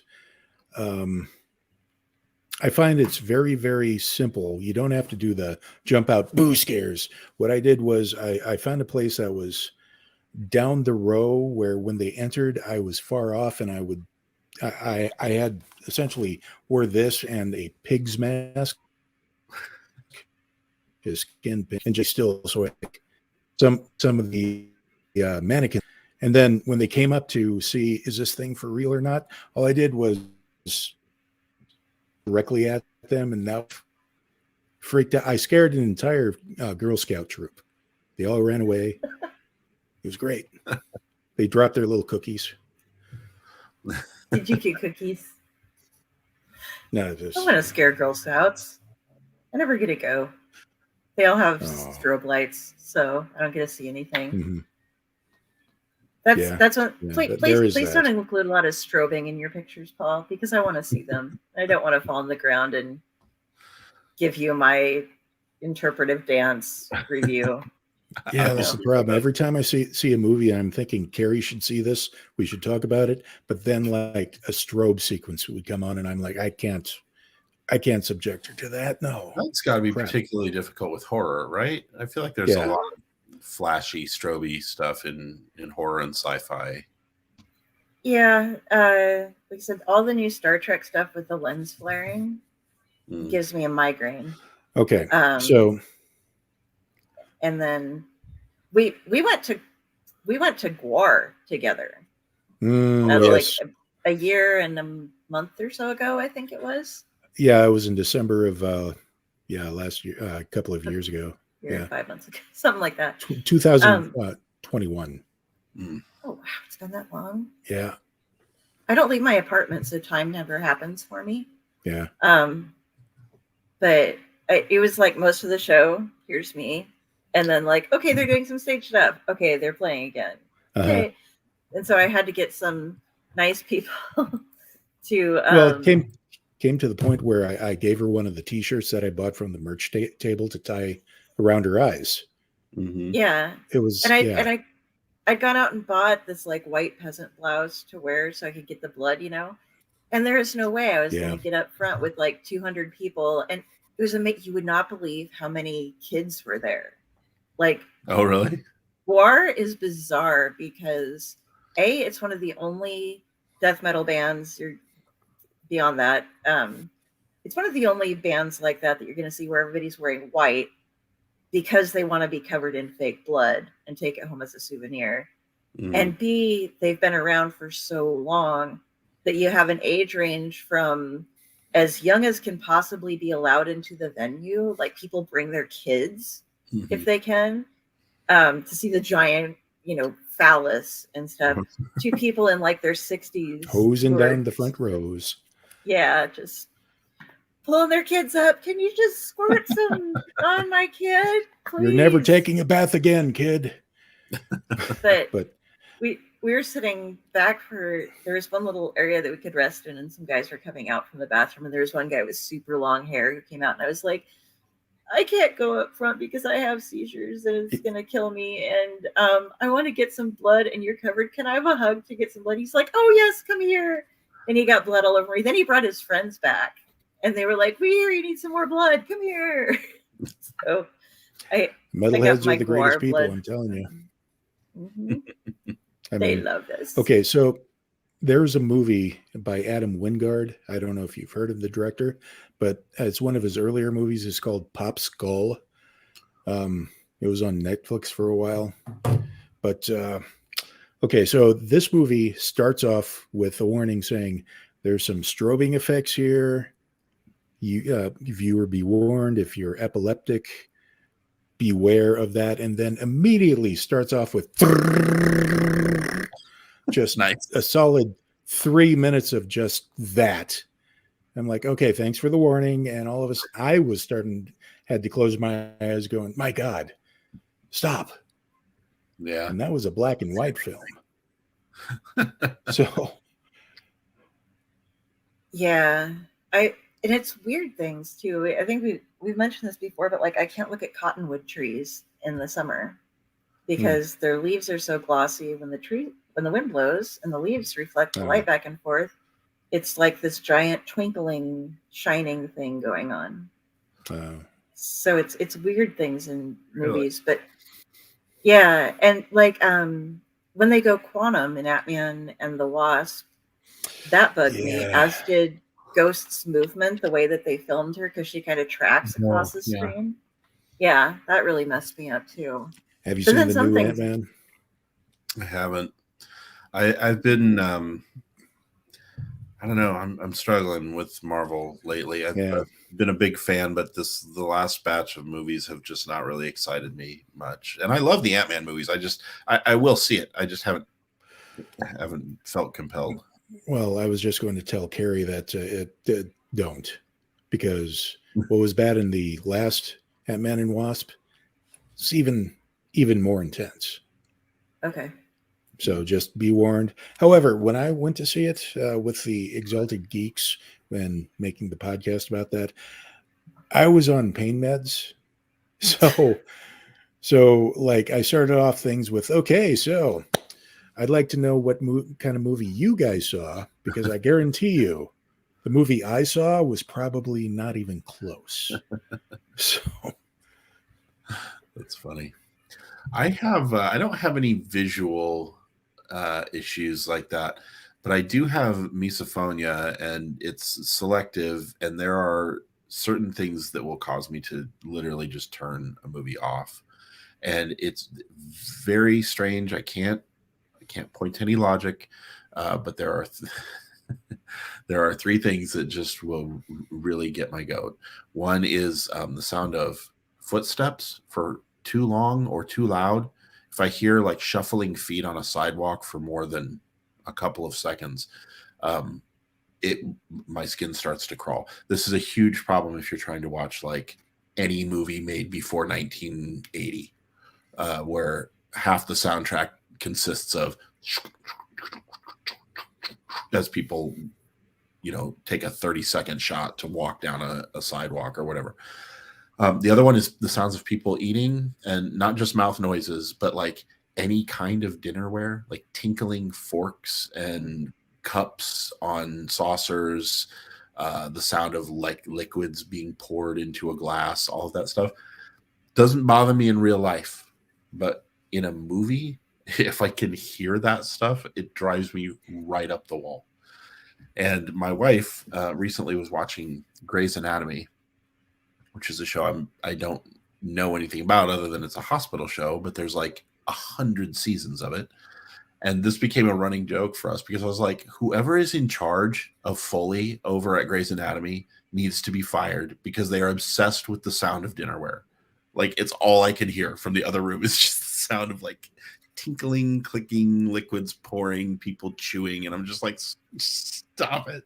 I can't take it. Yet another reason for me to not have to watch Grey's Anatomy. well, see what bugs me, as far as long as we're on the topic of the badly used Foley, what really gets me is when you're watching a movie and there's a car chase and they're on a dirt road, and for some reason when they turn, you hear the squeal of the tires. Yeah. Like I brought that up when we watched Logan. They did that a bunch of times. I'm like, okay, we're on a dirt road. How are they squealing?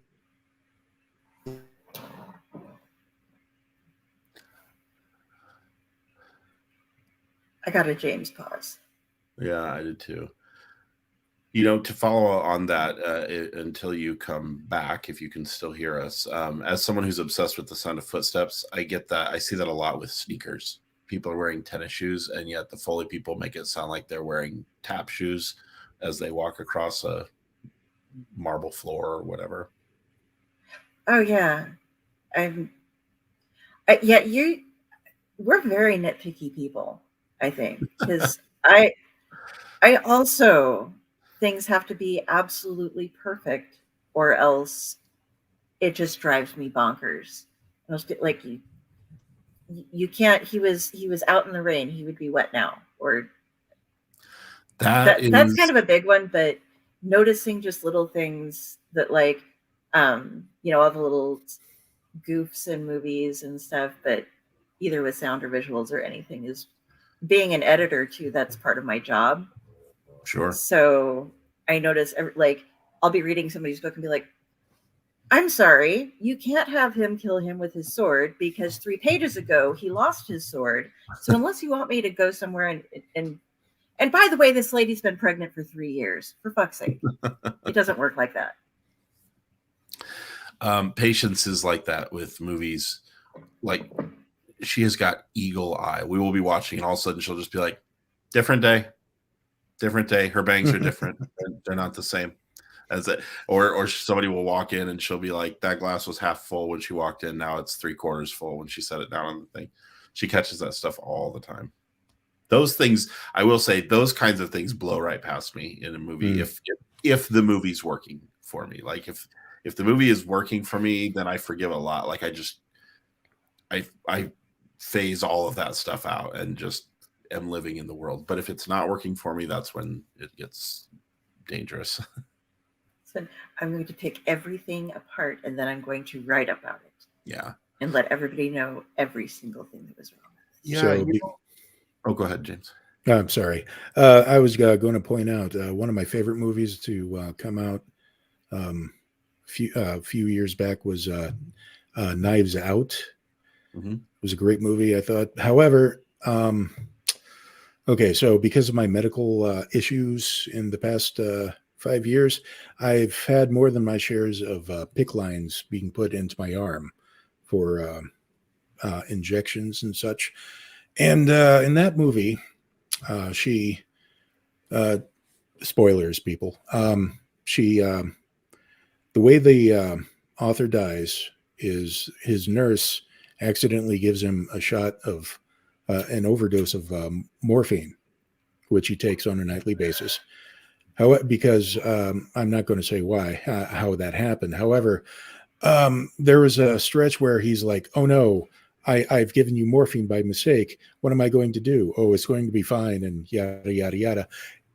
The PICC lines are just to be pedantic on you. The PICC lines are put in and it's threaded to stop right over the heart so that what's injected into you will be distributed throughout your body within seconds. Had that been an overdose of morphine being put in the PICC line, he would have been dead before she went, oops. Interesting. Yeah. And then everybody told me to shut up. So I pick up things like that a lot, weird medical shit, because my mother was a nurse. Well, she's still a nurse, but she does other things, but she's always maintained her RN. But that and watching enough horror movies, like, okay, actually, the way that the body breaks down is like this. All right. The group chats that we have in some of the writers' discords and stuff, like, now where do you want to dispose of? Oh, no, honey. First of all, you go out and you buy these. No, don't do the lime. That just preserves them. That's a lie. Lie, get it? Oh my God, kill me. Not really. But sorry, having my little moment here. Anyway, okay. I've been having problems with this new giveaway tool thing we have, but I do have the names of everybody who has been on tonight. And we're going to go ahead and just give everybody I have that was on here. I will contact you after we're done with the show and get you out a code so that you get your copy of Ensoraciones, Enraciones, No, that one's wrong. Ravioli. Thank you for doing that. I hope people enjoy them. I think so. Oh, they I think will. They will. Because it's really enjoyable. And yeah, because the people I've tied up and forced to watch them, they seem to enjoy it. The movie, I mean. Right. I thought that was just how you have people watch movies. Yeah, the person I have down in the basement right now. Yeah. I'm really excited because tonight, if I can stay awake, I'm so tired. But I just got in the mail twice a year, Criterion Collection has a flash sale, 50% off for like 24 hours or whatever. So I like to try to grab something, but I have been wanting David Lynch's Inland Empire to come out on Blu-ray for years, and it just came out and I nabbed it on sale. So I have a shiny new Blu-ray sitting for me upstairs, and I am excited to watch it. But it's like 3 hours long, and it's a David Lynch movie, so I don't know. We'll see. I am tired. I love you guys too. Yeah, I don't understand the Blu-ray thing because I don't have a Blu-ray player, and I tried to. might mention that Exorcist 3 was my favorite movie ever. And they have on Prime Video, you can buy it, but you can buy the, like, watch it on, by the streaming. And that has all of the shit that they cut out put back in for the director's cut. It's a Blu-ray only. And so I rented that version. And when you rent it, you get the original version still. So I watched it twice on my birthday because my birthday's on Halloween. And so I'm like, it's my favorite movie. I'm going to watch it. Okay, now I'm going to watch the Blu-ray version. No, I'm not. I'm going to watch the exact same version, but I sat all the way through it again because I love the movie. And then I wrote up, hey, don't buy this for the streaming quality because it's the same as the free one. Her boyfriend is in that movie. So yes, Brad Dourif doesn't know it yet, but he, for the past decade, has been in an exclusive relationship with me. And someday he will find out. And guys, I've seen the shrine in her apartment. It's disturbing. I don't know where she got that piece of hair from, but I know a guy, you know. You want a toe? I'll get you a toe. With polish? Yes. All right, well, go ahead. Yeah. You go. Oh, no, I was just going to say. No, you hang up first. No, you hang up first. I continue buying Blu-rays, and I probably will until they close up the factory. But I'm just such an evangelist for physical media. It's my wife, who will proudly tell you that she couldn't tell the difference between a VHS tape and a DVD for whatever reason. Or maybe it was DVD and Blu-ray. I can't recall. But anyway, she's not like a picture quality sort of person, or hasn't been. And a few months back, there was an Indiana Jones movie on television, and it was just on, we're doing stuff, watching it. She's looking at it, and she's like, why does it look like garbage? And I said, because it's streaming. Hold on. I ran down and I grabbed a Blu-ray, stuck it in. I was like, And she was like, all right, I got to admit, it looks better. It just looks better. It looks so much better. The picture quality is so much better, and you get to own it. They can't just delete it off the service or decide that there's a new version that they want you to have and update their file. It's a thing you can own in that format. So, like another example. I know no one cares about this but me, but you're here, so I'm talking at you. Another example is. With music, with CDs, Morrissey re-released all of his. I'm a big Morrissey fan, and he re-released all of his early albums, and they changed the tracks. They changed not only the track order, but they added songs that weren't there. They took certain songs off, and now that's the only version you can get. So when you try to buy it on streaming services, that's the only version you can get. I have my CD, so I can pull it out and listen to the actual Bona Drag or whatever album that I want to listen to. And anytime the concept of physical media comes up, I just have to plug it. I just have to plug it for everyone. Don't let it die. Oh yeah, we were just talking about how books. They brought up. God, now I'm not going to remember. I think it was Ursula K. Le Guin. There's somebody in that nature. Their child went forth and allowed a bunch of language that could be considered not PC now to be erased and replaced in her children's books. And that's something that's happening on a lot of ebooks. You only own what they'll send to you, and they can change that whenever they want. So I give out Kindles. People get interested in them. I also send out signed copies when I can for people, but that's where I've started slowing up because I don't have any more physical room. James can attest to this. I have the bookcases the books are in. Then there's another row of books. Then there's books stacked on books. Then there's books kind of jammed in there. Yeah, and then there's it's kind of my problem too. So I've gotten to where I do more Kindle buying, and then I save up and buy the special release autograph numbered copy of something, so that it's like, okay, yeah, now I can own the really awesome one. Yeah. and never lose it, but I can at least read it when I don't want to damage it.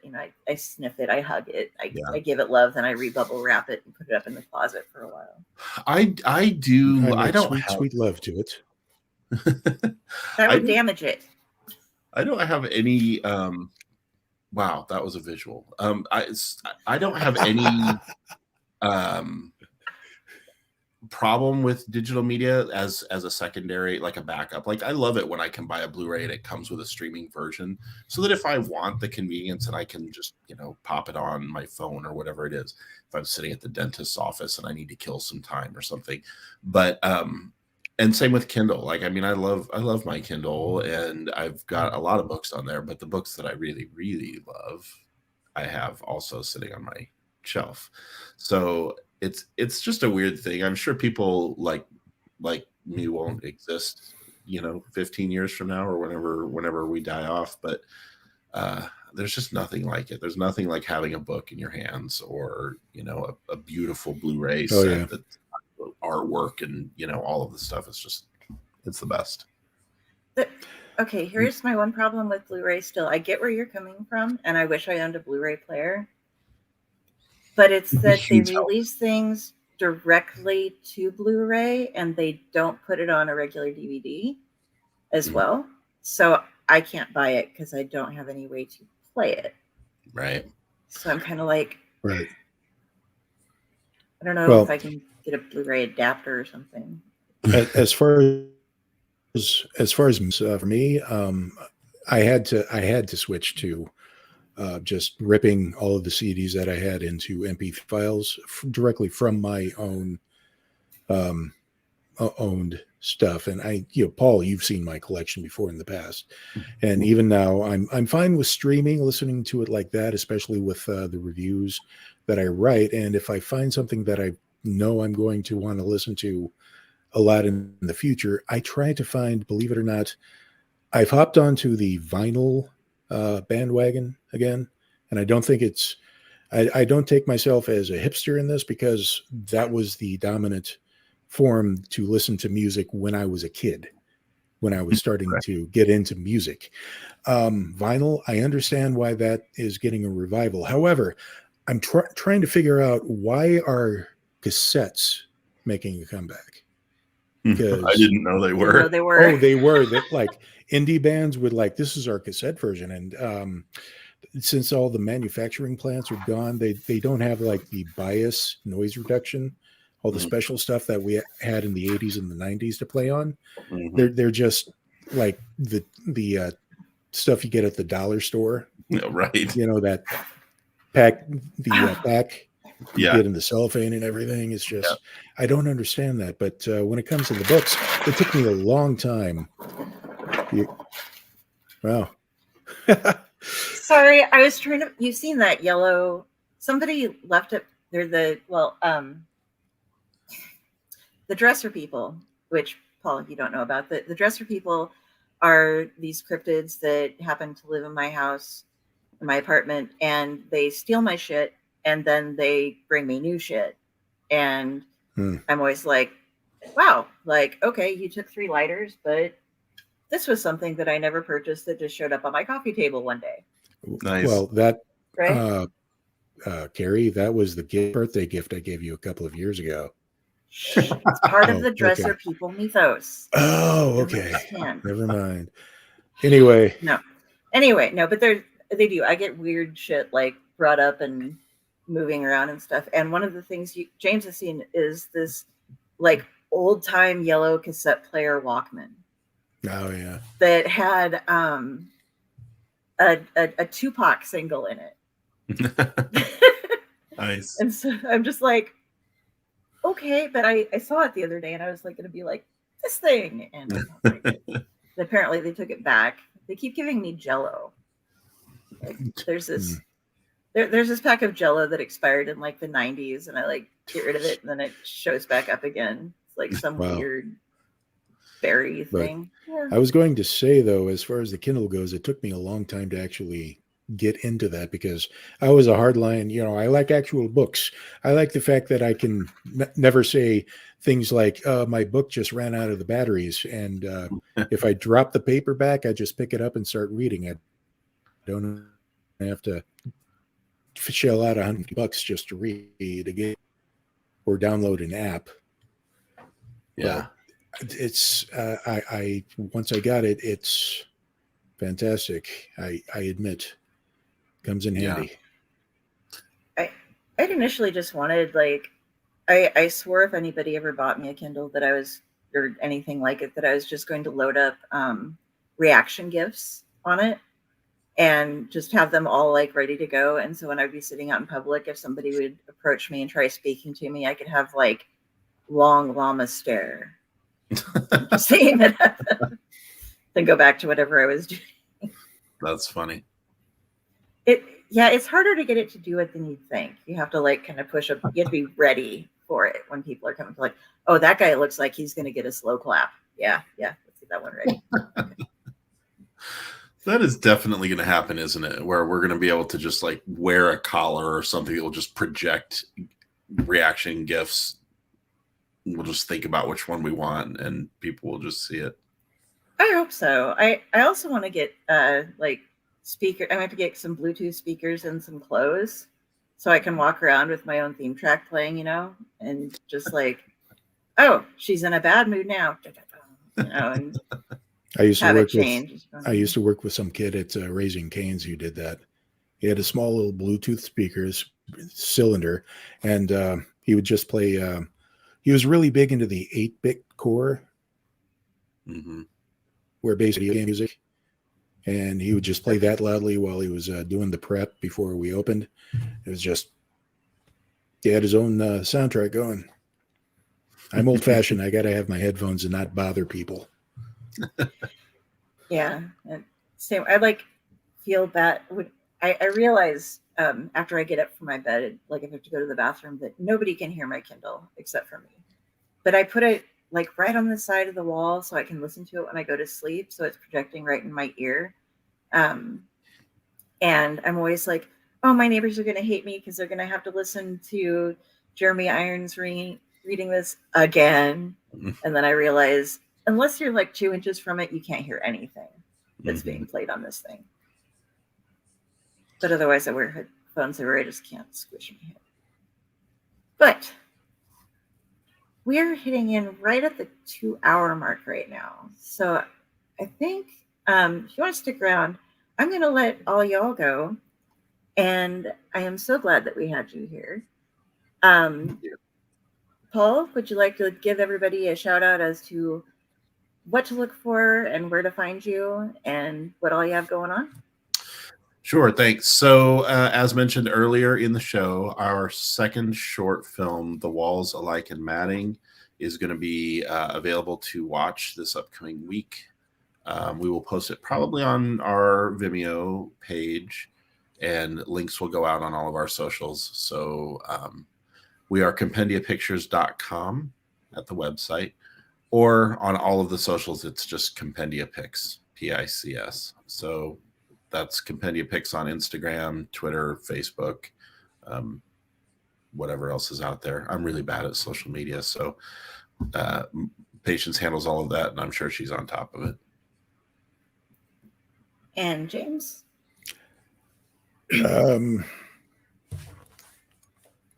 here, but okay. So the Movies and Beer podcast you can access by way of movies-and-beer.blogspot.com. All right. And you guys know how to find me. Thanks for coming, everybody. And I will be getting in touch with everybody and send you out a code probably about half an hour or so. Love y'all. See you later.